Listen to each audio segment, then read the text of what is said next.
Hi, my name is Keith Cornell. I'm the inventor of the CJ adjustable volume socket. I started my career back in 1978. In those days, prostheses were all exoskeletal. And I don't really recall talking that much about socket design. That's probably because back then we didn't have that much to talk about. The vast majority of transfemoral sockets were quadrilateral. And our clinical choices were limited to either a sock fit or some sort of belt suspension and a skin suction fit.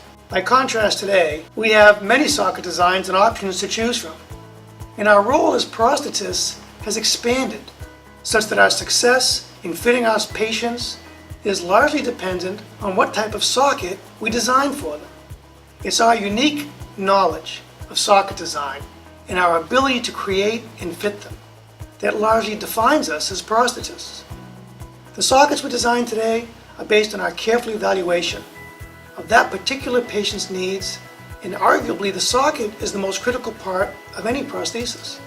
But despite having access to all of today's various socket shapes, materials, interfaces, and suspension options, I too often found myself struggling to meet my patients' needs.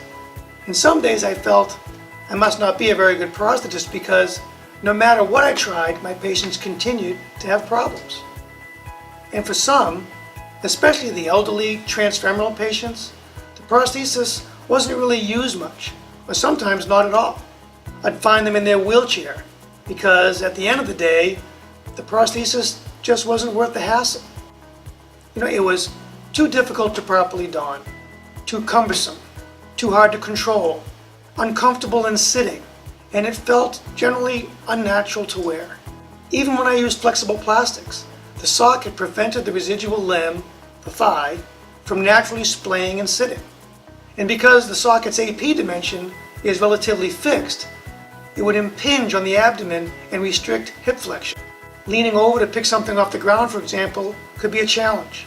And for most of my career, I accepted that these types of issues were just a burden these amputees had to bear. And when I thought about the various socket issues I commonly saw, I came to believe that the most common issue was related to residual limb volume change. The sockets which appeared to be just right during a fitting were often too big or too small soon after. And I realized that residual limb volume change can occur for many reasons. Early on, we see changes due to resolving post-surgical edema, muscle atrophy, and soft tissue molding.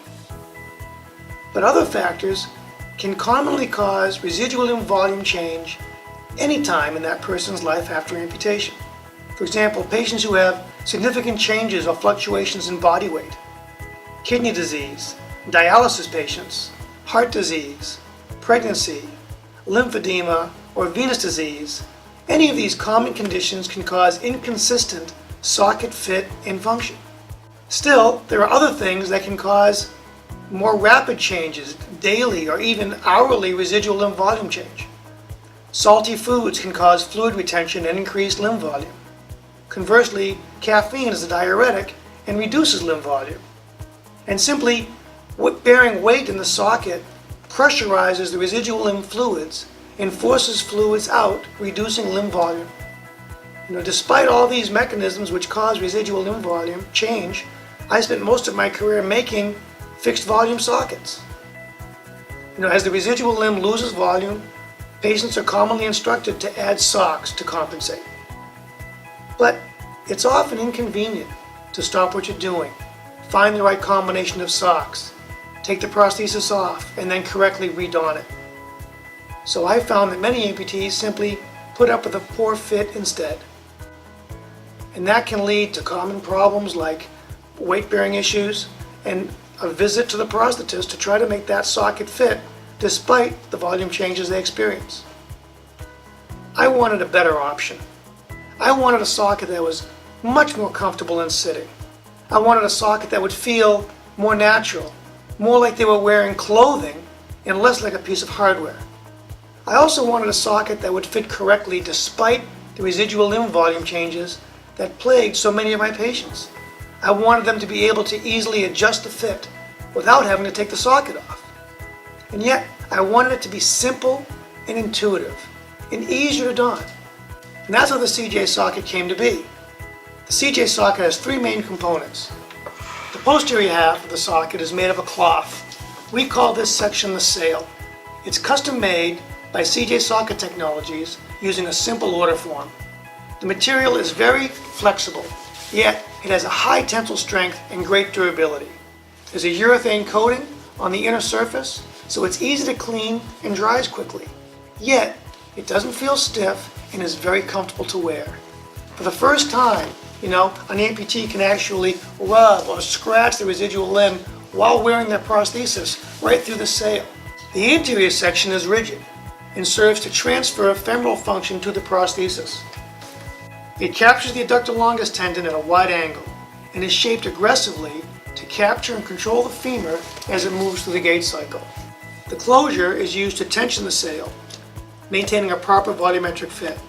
We have several closure options depending on the patient's needs and preferences. This is our simple 2-to-1 Velcro closure.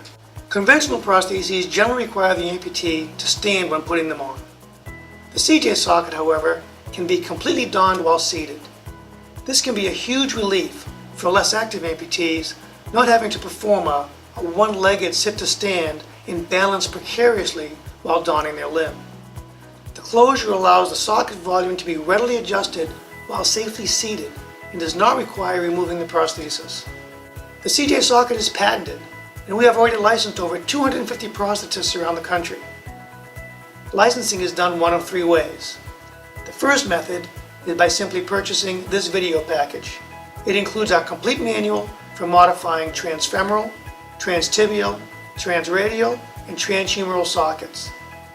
The second method is by taking our one-day web course via GoToMeeting. And then the third method is by scheduling a day-long course at your facility where we actually fit your patient together.